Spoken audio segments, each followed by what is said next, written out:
Hey, what's going on, everybody? Frank Berry here with Tithely, coming to you live with another episode of Modern Church Leader. Again, we do it every week. Usually it's on Tuesday morning, and get a chance to interview amazing pastors and church leaders from all over the world to talk about all kinds of topics, usually in kind of the digital space, church online, church tech, church social media, all the things like that. But super excited about today's conversation. I am joined by Dr. Malachi. Let me bring him in. Malachi, how's it going? Hey, Frank, it's phenomenal to be with you here for the Modern Church Leader conversation. So thank you. I'm kind of walled up in my house because it's Snowmageddon here in Kansas City area. So here I am in the attic. I mean, hey, you figured it out. That's the beauty of the iPhone or whatever. I assume you're on an iPhone because of our previous conversation. So Are there other devices in Apple iPhones? I mean, I wouldn't be aware of them, so I have no idea. I've heard rumors. So you're coming to us live from Kansas City and in the attic. So is it snowing like right now, like snowed in? We're snowed in. It's like super icy everywhere, and it's like minus 39 degrees outside, it feels like. And so it's not safe to travel. I was actually out this morning and I saw like wrecks and it was crazy. So I'm like, yeah, I'm not going anywhere else. I'm coming home. We're going to do this live from the attic. So we're going to stay right. Hey, there we go. I mean, it's like 60 degrees and a little cloudy in San Diego. So I might have to stay inside today too. Yeah. I don't know how you make it. I'll pray for you. It's tough. So Malachi, I love to just give the guests an opportunity to kind of share their story, help our audience kind of understand their background. So tell us a little bit about yourself and your journey to where you're at today. Sure. Well, in a galaxy far no. Honestly, here's my quick story. I've told it a lot. I didn't grow up in a Christian family at all. I was adopted when I was 3 years old. My birth parents were, my birth mom died when I was 12. I was raised by family in Kansas versus I was born in Denver. I was reached for Christ through an old school method of evangelism that worked through the bus ministry. I don't know if there's any viewers that even know that term, but I was reached for Christ through the bus ministry of a small Baptist church, middle of nowhere, Kansas.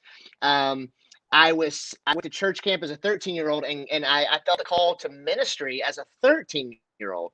And so my pastor took me under his wing, and for about 6 months, I mean, he just discipled me on hey, how to preach and, just different things. And then honestly, there was a girl going to that church who I liked, and I married her. So that was good. So I got married 3 weeks after high school.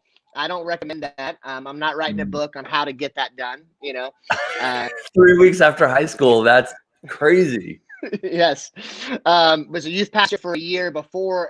18 years old, was a youth pastor for a year before my wife and I, at the time, we went to Bible college seminary. But and then honestly, again, I'm just kind of fast forwarding the highlights and things. The Lord, through a series of unique events, called my wife and I to serve what I call a forgotten church, but a hero church, a church out in the middle of nowhere, down a gravel road, kind of like that church people kind of faintly remember growing up in back in the day, that old potluck church, Yeah. The Lord called us there, and he's not called us from there. But he's given me primarily, my main passion is prayer and spiritual awakening. So I'm consumed with that. And so I say I'm an intercessor first, a revivalist second, and a pastor third. And I have obviously we have a pulpit, out in the middle of nowhere, but we have a digital pulpit, which is obviously social media and how we can spread the gospel and encourage. And several things we can do with social media. But I'm serving a forgotten church in the middle of nowhere, and I love it. I think it's awesome. I think small churches are sexy, and I think people are going to be flocking to serve these kind of churches. Main Street USA needs to listen again with vibrant, healthy, small town churches on fire for Jesus. That's what I think. Yeah. I mean, I love it. It's like, it's very easy for people in maybe our universe of like kind of working with churches. Like, we serve churches with technology. you do a bunch of things as well as being, a local church pastor. But it's easy to kind of see the big churches and the mega churches and everything they've got going on. And yet that's like 1% or 2% of actual churches in the world. Most churches are 100 members or less, and, serving their local community, just like the one you're serving at. So I love that, and love that you're passionate about it. Well, again, I honestly, some people feel like if they're in a small church, it's like they're ashamed about it. Like if God just loved me more, if I was just a little bit more successful, then I could move on. But there is no, like, ministry not about a ladder. You're not climbing to the next position. It's about being faithful, not famous. It's about being Christ-like rather than trying to be a celebrity. And I think in the last 3 years, we've seen the downfall of celebrity Christianity, and we've just seen that. I think the hero churches, the hero pastors, it doesn't matter what size, but I think it'd be the guys that you never knew their name, you never knew the name of their church. They probably didn't write a book. They probably didn't follow anybody on Twitter, but they were just, because church is a family, and I really think the Lord is changing the expression of Christianity in one generation to that as a family. And part of my passion is that is revival and awakening. And so I really think, and we're seeing it right now, I can tell you stories right now that blow your mind of things God is doing across the nation with that. I mean, even the church I'm at now, if you want, I can tell you later, we had a 1 in a million miracle happen 2 years ago that just blew up the church, the city, the state. It was insane. So I love the small church. So if small church pastors, don't leave. Stay. Do it. It's awesome. That's right. That's right. So Malachi, you're obviously a pastor at your church, and you've been there for 10 years, serving for a long time. But you've also done other things. So you were the second vice president of the Southern Baptist Convention for a time. And you also do social media strategy and maybe kind of digital strategy for churches as well. So you're all over the place, a man of many talents. I do. Thank you for that. Yes. So I'm obsessed with how social media can help churches tell a better story, own their own narrative, and actually encourage people and reach people and make a massive difference. I mean, most pastors just feel like I have one shot. I got to teach this lesson or preach this sermon, and that's it for impact. I say, no. The actual preaching moment is a very small percentage of what pastoring a church really is. I mean, I've said this to pastors before. If a church had to choose between a good preacher and a good pastor, they would be better off choosing a good pastor over a great preacher. Now, if they're fortunate, they get both. Now, at our church, since we are, a smaller church up in the north, we've experimented with a lot of things. We have a preaching team. So I'm only preaching about 50-60% of the time, and we have 2 or 3 other individuals that they regularly take the pulpit and lead, and that's intentional.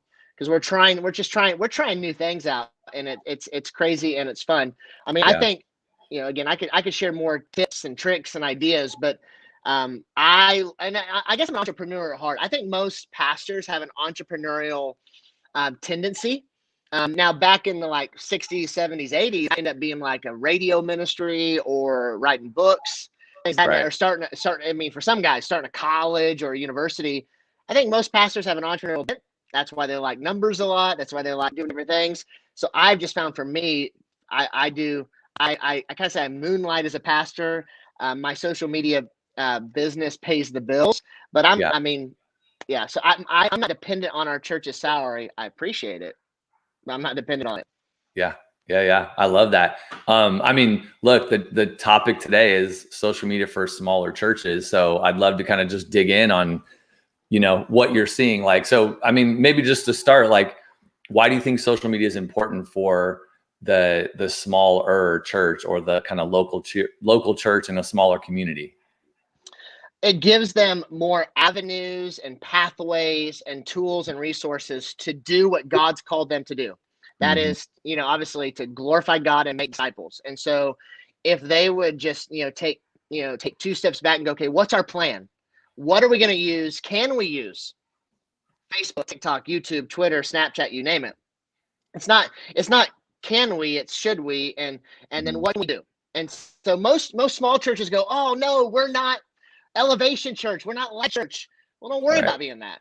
Figure out who you are, and do a variety. Just try some new things out to reach people in your community. So I think there's a ton of things smaller churches could do, but they need to say we can do it. We don't have to be like anybody else, and they have to get over, the whole like I want to likes and share. There's a method to that, but I just think telling a stories move people. It's the fame of revival that spreads the flame of revival. Stories stir people. And so even just getting people in the church to share their testimony or just authentic moments of their life, or the pastor just being a little bit more real about what life is really like. I mean, people love that. I mean, again, we have the average person spends a couple hours a day minimum on their device. My screen time last week was 7.5 hours, so there's an intervention coming. Yeah, but that's right. Well, I'm gonna check mine while you're sharing. I'm just gonna go look. I'll tell you mine. Let's see, screen time. Can I even see it for last week? It's showing me my daily. I mean, mine's 1.5 plus a day. So that's awesome. If you add that up, that's a lot of time. 7 days. That'd be close to 10 hours. Mine is 7.5 hours a day. That's probably in need of like intervention. That is true. But you're just on Zoom all day long with all of your congregation. So, totally. Ministry. Totally. Yes. Now, if you could just like tell my family that it's ministry. Yeah. Love that. Well, I don't know if this is the global consensus for small churches, but, based on my, anecdotal, just chatting with church leaders and hearing different stories, like, I think it's hard for small churches, churches with just, 100 members, 50 members, 200 members, smaller staff. So the staff is focused more on, the pastoral stuff and running the day-to-day kind of operations of a church. Like, it's hard for them to figure out how to, like, they know about Facebook and Instagram and YouTube, and they kind of know they can put some stuff up, like they can put their sermons on YouTube and some of these basics, but like really like getting focused on leveraging social media day to day and making that like a vibrant, useful, valuable thing to their community. I think it's hard for senior pastors to figure that out at small churches. Like, how do you help small churches get started? Like, how do you inspire them? How do you help them take the kind of initial steps towards a successful use of social media? Awesome question. So when I'm consulting with churches, I first start off and go, okay, to the senior pastor, I try to find out what their specific, like, what is his real deep burden? Like, what does success look like for him, and mission, vision? And I try to get beyond it's the Great Commission. Of course it is. Thank you. Right. But then it's okay. Let's reverse engineer. Okay, you've told me this. Now, they feel overwhelmed, and so they don't do anything. Mm-hmm. And so I say, what can we do different this week we didn't do last week? And I try to convince pastors and churches to try new things. And when's the first time they did something for the last time? When's the last time they tried something new? And so some of the tactics I think, just for one, pastors of smaller churches. Have I told you how much I hate that term, by the way? Anyone who's watching, that it's a terrible. I can't find another word for small church, though. I don't know what else to replace it with. I'm going to forever call them hero churches. Hero churches. That's the term. All right, the hero churches. Yes. For one, you can shepherd digitally. What I mean by that is, pastors used to write, or if they didn't, they should. Hear me this. What hero churches, formerly known as small churches, can do they can set themselves apart. They may not be the church across town or the church in the next town that's got every single program, bell and whistle. Now, COVID's changed all that, by the way, but they can provide a personal touch that really no one else can match, because really people they want to be seen and heard and valued. And so people visit a lot of churches, and it's common. They go, I just want to know someone actually knows my name and Right. cares about me. So, for example, let's say somebody visits your church and you're a pastor who's on Instagram. Well, on your guest card, and you have a guest card or some way that people fill out information. That's like the gold mine of when new people come. You could Mhm. send them the typical form letter. Dear, put name here. Thank you for visiting our church. Blah blah blah. Those form letters. Instead, what if you just sent them a short 20-second video shot on your Apple iPhone or your cheap Apple substitute, and you got their Instagram Yeah. handle because they gave it to you on the guest card, and you actually just sent them a short video and said, hey, Sally, and family, thanks for coming to Right. our church. And honestly, we just want your honest thoughts. Hope you'll come back. I mean, people honestly, if someone cares about them, that means more to them than having the biggest building. Or I mean, pastors are the only people that are uber consumed about numbers. Guests don't walk in going, how many people are here today? Only pastors do that. The Right. average person is coming in burdened and struggling, or just wanting to know, is God real? And so those are the number one reasons why people come to church. Let's tap into that, and let's say, hey, we care, or even just that simple, hey, thanks for visiting. Hey, listen, I usually pray for our people on this day. Is there one thing I could pray for you about? And if pastors would be intentional about relationships and adding Mhm. value to people, it would grow their church. And so Yeah. we can set ourselves apart just by that little extra touch. And that's what great churches do. They just do small things better than most other churches. And people actually want to know their pastor. They don't want to feel like their pastor's untouchable. They can never get a hold of them. They can never Right. email them. That's what most people want. And I honestly think people long for family. That's what people long for in this day and age. I really think people want that, and smaller hero churches can do that for people. Yeah. Yeah. I mean, I think you're totally right. Like leveraging social media with that personal touch. Like, how do you do that? Right. Like, what does that look Mhm. like? But that's something that the smaller churches actually can do. The pastors in those churches, they can know the 100 people. Like, right. You can actually know all of those names or all of those families. And big churches don't have that benefit. So how do you weave in social media into that really kind of, family oriented style church where that connection is a big deal, right? It's a big part of the fabric of that church. Whereas at the big church, that's harder to get because it's a bit more of a show. And you got to do some things differently in that size of a church to still keep that family, right? That's why small groups are such a big deal, because like you can't get that family feeling at the big church. And so it's even in the smaller churches, it's getting your volunteers, your hero churches, formerly known as small churches, because of what we decided on the modern church leader discussion. The pastors need to train their volunteer staff to be relational and learn to have empathy and enough emotional intelligence to know when's the right time to reach out to people.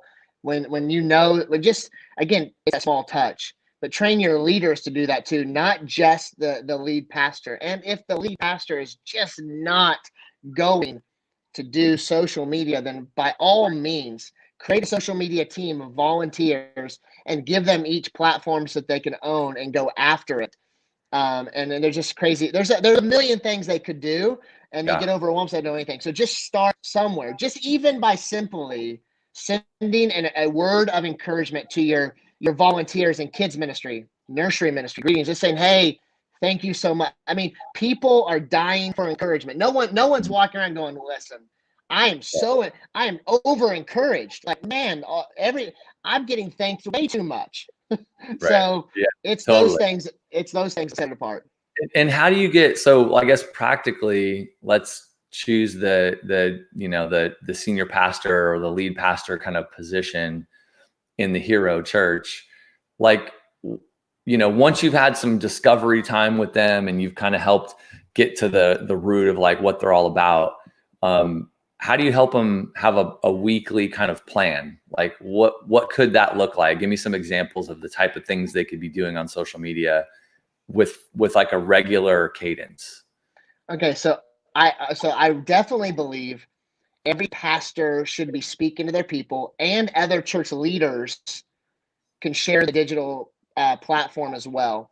Mhm. And COVID's actually created some unique opportunities that we may not have time to touch in today. So I would love to come back and talk about that. Yeah. But they need to write down, they need to put a plan on paper or on a screen. They need to, what if it's not written down or typed out, it just won't happen. So they Mhm. need to, and say, okay, on Monday, and I know it's so overused, but what are you doing on Monday, Tuesday, and to have a target for each day and shoot at Right. that target. So it literally could be, hey, on Monday, the pastor could do a simple post. Hey, yesterday I preached on tithing, Right. and so what questions do you guys have from that? I mean, they could ask questions to get Mm. people's feedback. I mean, questions, not periods, work better on social media because it gets feedback. It keeps people conversing. So at Love Monday, that. it's the question of the week. Tuesday, it's the volunteer of the week. Wednesday, it's a different staff member who's or volunteer is going to be just sharing, something they love about the church. Thursday be somebody their testimony of faith. Friday it could be, hey, what are you excited about this upcoming weekend? Saturday is just, I use every single Saturday to message about everybody I can think of and their brother. Hey, church tomorrow, just in case you forgot. Yeah. Just in case it's Sunday. Hope to see you Sunday. And then I usually take Sunday afternoon to kind of just put something about what did God do on Sunday. And sometimes we need to be more authentic than just hype. Sometimes we want to hype it up and go, hey, Sunday's going to be the best service ever in the world. Well, sometimes they're Yeah. not. So like I think I've seen pastors actually take pictures of empty auditoriums and post, hey, Right. it's not always full. I actually think that blesses people more than people realize, or take the picture of the person who's not raising their hands in worship and go, Mhm. hey, not everybody raises their hands here. It's It's okay. all good. Right. It's all Yeah, good. yeah. Yeah. Or, hey, guys, I don't blame you. Today's sermon was terrible. I'll do better next time. Just, but putting something down for each day and having a target, and then like inviting some other people in that conversation. I guarantee every church should have a social media team, create a Mhm. closed Facebook group. You can do that in 5 minutes. Invite somebody from every demographic to be a part of that group and ask questions, and from that create a team that's going to come up with new ideas and new strategies and new things that you can do. For Right. example, again, another thing churches could do. They think we got to have polished content. No, you just got to have authentic content. So, hey, pastor, take out your phone and just say, and do a 1 minute video on, what do you say to the person suffering with depression? Shoot that video, upload it to YouTube. What do you say about the person going through divorce? Shoot that video, upload to YouTube. What do you say Mhm. about that person who, is struggling about assurance of salvation? Shoot that video, upload to YouTube, and tell people, hey, we have got answers to the most requested questions on our YouTube channel. Go check it out, Right. comment, and share it. Rather than just using YouTube as a sermon vault, Right. very few people watch a full length sermon on YouTube. I'm just being real. Yeah. Yeah. I mean, they might watch if you did the 15-minute TED Talk style sermons, you might get the whole you might get them to watch the whole thing. Totally. Um, yeah, no, I dig that. And having the team is important. I love the idea of just have your daily content like calendar, if you will, or your daily content plan. And like that just framing for the pastor or the leadership team or whoever's going to participate, like, hey, we're going to put this out, we're going to do it daily, and we're going to see what sticks, You know, see what works. I would also add this, Frank, two things. One, I would add every pastor needs to emphasize and double emphasize and triple emphasize prayer in their church. And so they're like, no one comes to prayer meeting. There's many reasons for that. I could get into those, but really do a once a week or once a month online time of prayer, and you're Mhm. just inviting other people in to pray, or you're just praying over requests. But churches got to take seriously the call to be a house of prayer, regardless of their size. Because if they're not doing that, there's epic failure right there in the sense of what God's called churches to do. Mm. And then people want to hear what God's doing. So tell stories of revival and awakening, because we're in a moment that we've never needed a movement of God like we need it now. And God is moving. I mean, I tell you stories after stories of right now things that God is doing. And then if people could find some sort of generosity platform that has free graphics, and I don't know if you know of one, free resources for churches. Yeah. They're hard to come by, but I'll keep Yeah. my eyes peeled. Okay. So another thing you mentioned prior to chatting, and I think this is related to the type of content and even your daily content plan for the social media team, or if it's just the pastor doing it. But you talked about like engaging with the community. And actually last week's show, we talked a lot about like your church's brand and your like what your church is known for in the community. But I loved your thought around like be a part of your community, and part of your social media plan should not be all about the church, but it should be bringing in the community. So give us some thoughts on that topic and ideas around what churches can do. Well, I wanted this episode to be more popular than Mark's, so I'm going to work to that end. Hey, listen, you're going to have to promote it on all your things. Yes. Like if you're on Clubhouse, mention the link to the YouTube channel. If you're on TikTok, I don't know where you're at, but you're going to have to do some work on that one. I'm everywhere you want to be. I promise you that. But no, I would say churches don't, and again, this goes back to kind of the story brand stuff that I've done. Hero churches are not the hero. The people they're trying to reach and the people in their church are the hero. Pastors are more like, they're not the quarterback. They're more like the assistant coaches, with Jesus being the head coach. Mm-hmm. And I would say if a pastor would just drive so if they would just drive to the school and just get out of their car and just do a Facebook Live and go, hey guys, it's Pastor Joe here. I'm outside of Rockbridge Elementary. Hey, we need to be praying for the next generation. They're the future of the church. We love it. And listen, we've got 3 teachers in our church right now that teach here. We need to be praying for them.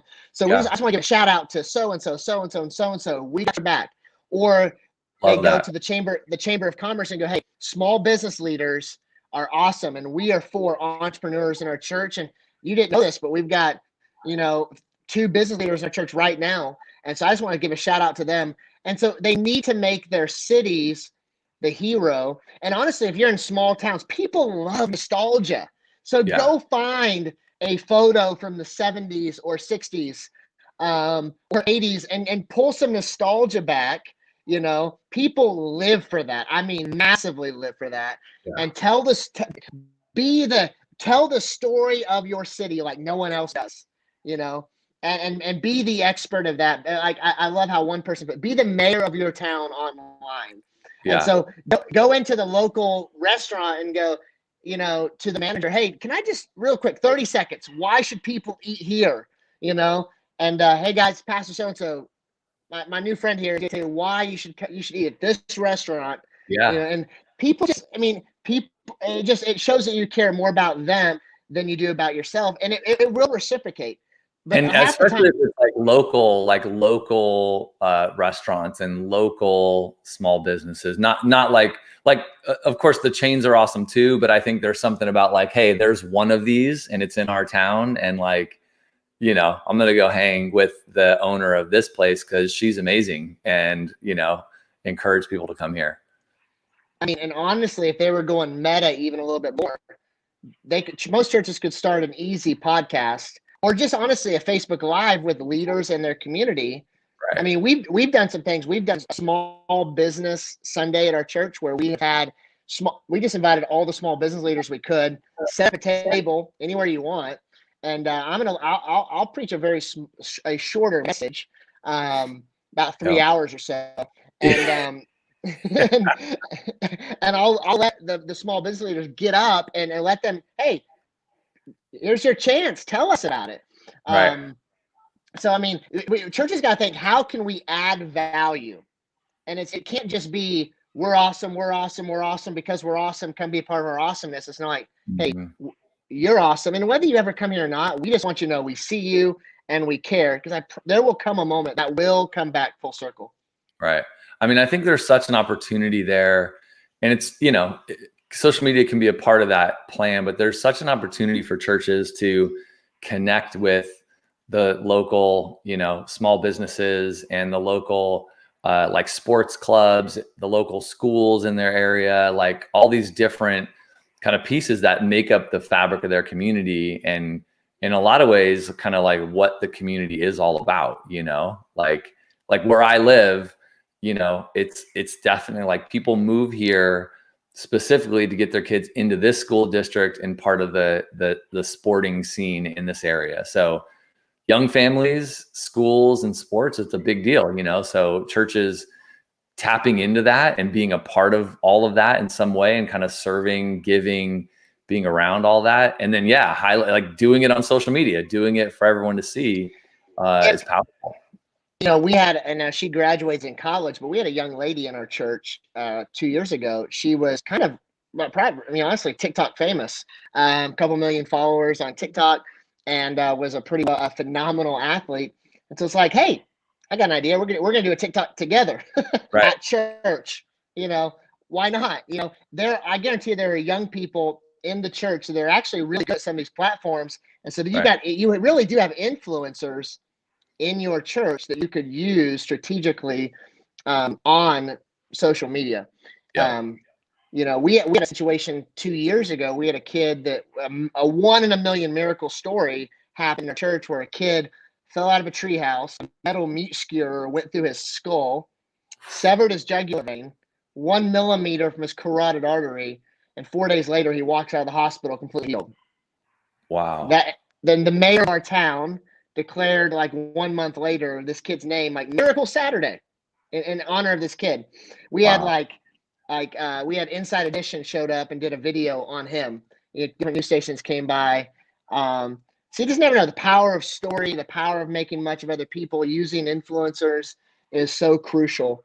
And again, and you got to get people excited about people. Not our church cannot be the hero.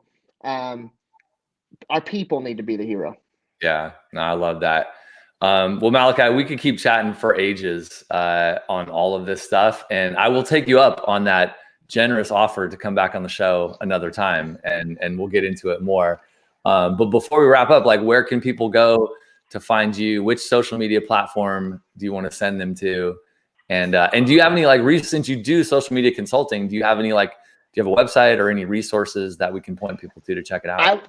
I have people reach out to me personally. I'm rebuilding everything. So rename the company from my name to the Neon Clear Company, just kind of standing out amongst the crowd. So my favorite platform still is Twitter. I know that's not a lot of people, but I still love Twitter. And because I'm Malachi, there's not a lot of Malachis out there. Now, fun fact, Malachi was the name of a cult leader in an 80s horror flick. I do know that. But I'm at Malachi. Yeah, just random fact. At Malachi O'Brien on about every platform. I'm on Twitter, TikTok, Facebook, YouTube.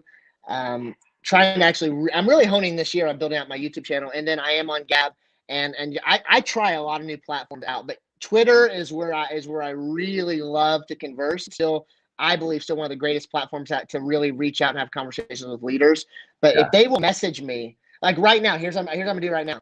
I'm gonna say here's my cell phone number, and if you will text me, I'll text you back. It's 501-538-8886. If you will text me, I will text you back 501-538-8886. And if I can be a help or a service to anybody that's watching this, I want to. So please text me. I'm serious. I will text back. So and Frank, thanks for letting me be on the show. It's an honor. I love your team. I love what Tyler's doing. I have one last question. Are you on Clubhouse yet? Not yet. Gary V is. And a bunch of people. I need to join. So send me the link from you. And I'll join you. It's invite only. It's invite only. You gotta. I don't even know if I don't know how they do their invite thing, but if I have one, I will. Oh, I have one. All right, I'm sending it to you right after this. I will ask Clubhouse into my heart and my life today if you'll send it to me. Awesome stuff. Malachi, thanks for joining. Everybody that was watching live, thanks guys. Really appreciate you. Appreciate you supporting the show. And I know there's always tons of people that will watch the recording later on YouTube or Facebook. So love you guys. Thanks for supporting Modern Church Leader, for supporting guys like Malachi and just church leaders that are doing the work in these local communities, serving at hero churches and making a big difference. So love it. Love talking about social media for small churches, and check out Malachi on Twitter, Malachi O'Brien at Malachi O'Brien. You got it. Yeah, that's it. I was going to do at Dwayne Johnson, but that one was taken. So yeah, understood. All right, y'all. Thanks, Malachi. Thanks, everybody. Have a good week. Thanks.